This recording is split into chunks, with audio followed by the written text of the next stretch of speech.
Liquor కుంభకోణంలో ఇరుక్కున్న BRS MLC కవిత ప్రస్తుతం తీహార్ జైల్లో కాలం వెల్లదీస్తున్నారు. మొత్తానికి మొదటి రోజు జైలు జీవితాన్ని కూడా కంప్లీట్ చేసేశారు.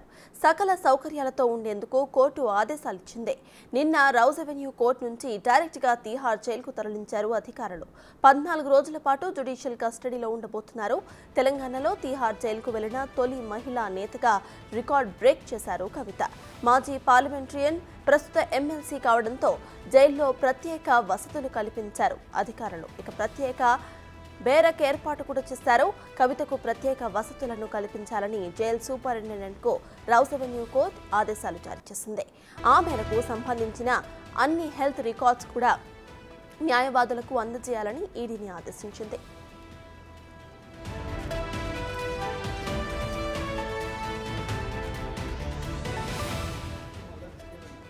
అంతేకాకుండా కవిత మధ్యంతర బెయిల్ పిటిషన్పై ఏప్రిల్ 1 నాటికి సమాధానం ఇవ్వాలని ఈడీని కోర్టు ఆదేశించింది. ఆమె ఆరోగ్యం దృష్ట్యా ఇంటి భోజనాన్ని అనుమతించారు. పడుకోవడానికి పరుపులు కూడా ఏర్పాటు చేయాలన్నారు. చెప్పులు, బట్టలు, బెడ్షీట్స్, బుక్స్, బ్లాంకెట్స్ తెచ్చుకునేందుకు వీలు కల్పించారు. కొన్ని పేపర్స్, పెన్స్ ఏర్పాటుకు కూడా అవకాశం ఇచ్చారు. బంగారం సైతం ధరించేందుకు అనుమతించారు. ఆరోగ్యం విషయంలో మందులకు అనుమతించాలని జైలు సూపరింటెండెంట్కు న్యాయస్థానం ఆదేశాలు జారీ చేసింది. ఇప్పటికే ఢిల్లీ లిక్కర్ కేసులో అరెస్ట్ అయిన మనీష్ సిసోడియా, సంజయ్ సింగ్, సమీర్ మహేంద్రు ఈ తీహార్ జైల్లోనే ఉన్నారు.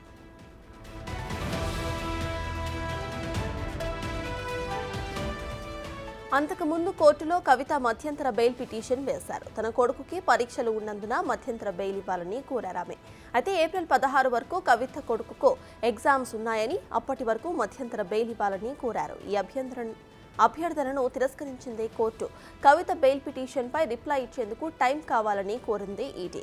2 వర్గాల వాదనలు విన్న కోర్టు కవితకు రిమాండ్ విధించింది. కవిత బెయిల్ పిటిషన్పై ఏప్రిల్ 1వ తేదీన రెగ్యులర్ వాదనలు జరగబోతున్నాయి.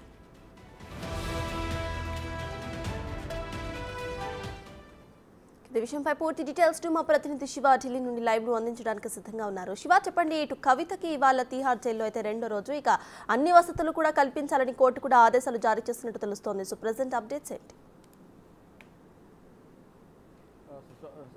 ఢిల్లీ లిక్కర్ స్కామ్ కేసు ఆరోపణల నేపథ్యంలో నిన్నటి వరకు కూడా ఈడీ కస్టడీలో ఉన్నారు కవిత. నిన్న మధ్యాహ్నం నుంచి కూడా రౌజ్ అవెన్యూ కోర్టులో హాజరుపరిచిన నేపథ్యంలో 14 రోజుల జ్యుడిషియల్ రిమాండ్ విధించారు. ఈడీ అధికారులు 15 రోజుల జ్యుడిషియల్ రిమాండ్ కోరిన నేపథ్యంలో రౌజ్ అవెన్యూ కోర్టు న్యాయమూర్తి కావేరి బవేజా 14 రోజుల రిమాండ్ జ్యుడిషియల్ కస్టడీ విధించారు. అంటే నిన్నటి నుంచి ఏప్రిల్ 9 వరకు 14 రోజుల పాటు తిహార్ జైల్లో పోలీసుల కస్టడీలో ఉండబోతున్నారు కవిత. అయితే మొదటి రోజు కంప్లీట్ అయింది. నిన్న మధ్యాహ్నం తీర్పు వెలువరించిన తర్వాత 5 గంటల తర్వాత రౌజ్ అవెన్యూ కోర్టు నుంచి తిహార్ జైలుకు తరలించారు. రాత్రి తిహార్ జైల్లో ఉన్నారు. 9వ తేదీ వరకు, ఏప్రిల్ 9వ తేదీ వరకు తిహార్ జైల్లోనే కవిత ఉండబోతున్నారు.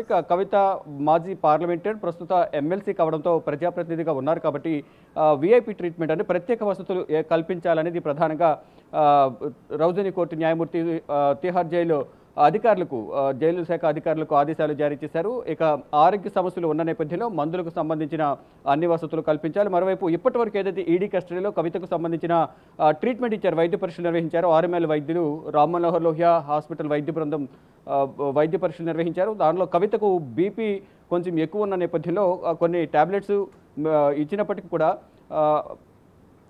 తాత్కాలిక ఉపశమనం లభించింది తప్ప కంప్లీట్గా తగ్గలేదు. దానికి సంబంధించి మెడికల్ రిపోర్ట్స్ అని నాకు ఇవ్వాలంటూ కూడా కవిత పిటిషన్ దాఖలు చేసిన నేపథ్యంలో ఇప్పుడు ఈ రిమాండ్లో ఉన్న నేపథ్యంలో వైద్య శాఖకు సంబంధించిన వైద్య బృందానికి కానీ ఈడీ అధికారులు కూడా ఏదైతే మెడికల్ రిపోర్ట్స్ ఉన్నాయో అవన్నీ కూడా కవితకు సబ్మిట్ చేయాలనేది ప్రధానంగా ఆదేశాలు జారీ చేశారు. మరోవైపు మహిళ కావడంతో ప్రత్యేక వసతులు కల్పించాలి తిహార్ జైలు అనేది ఇది తిహార్ జైలు సూపరింటెండెంట్కు ఆదేశాలు జారీ చేశారు. అంటే ఒకవైపు ఆరోగ్య సమస్యలు ఉన్న నేపథ్యంలో ఇంటి నుంచే భోజనానికి సంబంధించి ఇంటి భోజనానికి అనుమతించాలి. మరోవైపు మహిళలకు సంబంధించిన బంగారు ఆభరణాలు ధరించుకోవడానికి అనుమతి ఇవ్వాలి. మరోవైపు ఇటు ఒక పెన్ను, అలాగే పేపర్లు కూడా వసతి కల్పించాలి. పరుపులు కానీ, బెడ్షీట్స్ కానీ, బ్లాంకెట్స్ కానీ, ఇతర వస్త్రాలు కానీ అన్నిటికి కూడా ప్రత్యేక అనుమతులు ఇవ్వాలనేది ప్రధానంగా తిహార్ జైలు అధికారులకు రౌజ్ అవెన్యూ కోర్టు న్యాయమూర్తి కావేరి బవేజా ఆదేశాలు జారీ చేశారు.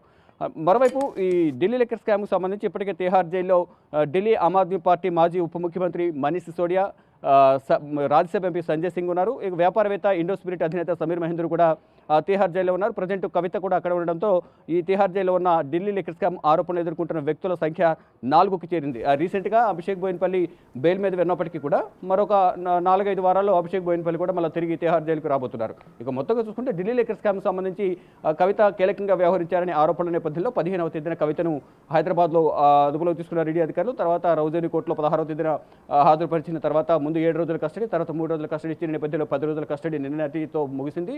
నిన్న మధ్యాహ్నం 12 గంటల తర్వాత రౌజేని కోర్టుకు కవితను తీసుకొచ్చారు. కవితను తీసుకొచ్చిన తర్వాత మరో 15 రోజులు జ్యుడిషియల్ కస్టడీ పొడిగించాలని కోరిన నేపథ్యంలో ఇటు కవిత తరపున కూడా బెయిల్ పిటిషన్ దాఖలు చేశారు. బెయిల్ పిటిషన్ దాఖలు చేసిన నేపథ్యంలో ఇద్దరి మధ్య వాదనలు ప్రతివాదనలు కొనసాగాయి. అంటే ఈ రోజే బెయిల్ పిటిషన్పై వాదనలు కొనసాగించడానికి ఇటు న్యాయమూర్తి కానీ ఇటు ఈడీ అధికారులు కూడా విముఖత వ్యక్తం చేశారు. దీనికి కొంత సమయం కౌంటర్ పిటిషన్ దాఖలు చేసేందుకు సమయం కావాలని కోరిన నేపథ్యంలో బెయిల్ పిటిషన్పై వాదనలు ఏప్రిల్ 1వ తేదీన వాదనలు కొనసాగించేందుకు రౌజేని కోర్టు న్యాయమూర్తి కూడా ఆదేశాలు జారీ చేశారు. ఈ నేపథ్యంలోనే ఏప్రిల్ 9 వరకు తిహార్ జైల్లో జ్యుడిషియల్ కస్టడీలో ఉండబోతున్నారు కవిత.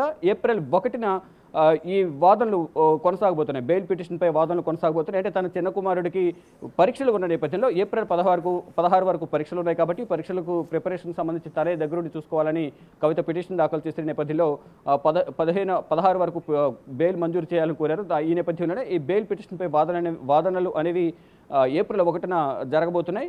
ఈలోపు కవిత తిహార్ జైల్లో ఉండబోతున్నారు. ఒకవేళ ఈలోపు ఏమైనా విచారణ చేయాల్సి వస్తే తిహార్ జైల్లోనే కవితను విచారించే అవకాశం అయితే కనిపిస్తుంది. అంటే ప్రజెంట్ ఇటు ఈడీ కస్టడీలో ఢిల్లీ సీఎం అరవింద్ కేజ్రీవాల్ ఉన్నారు కాబట్టి అరవింద్ కేజ్రీవాల్కి సంబంధించిన ఈడీ కస్టడీ కూడా రేపటితో ముగియనుండడంతో రౌజేని కోర్టులో హాజరుపరిచిన తర్వాత ఈ 6 రోజుల వ్యవధిలో అరవింద్ కేజ్రీవాల్ నుంచి ఎంతమేర సమాచారం సేకరించారనేది రౌజేని కోర్టు న్యాయమూర్తి కావేరి బవేజకు సమర్పించిన తర్వాత మరికొన్ని రోజులు ఈడీ కస్టడీ పొడిగించమని కోరే అవకాశం అయితే ప్రధానంగా కనిపిస్తోంది. Right. Thank you, Shiva.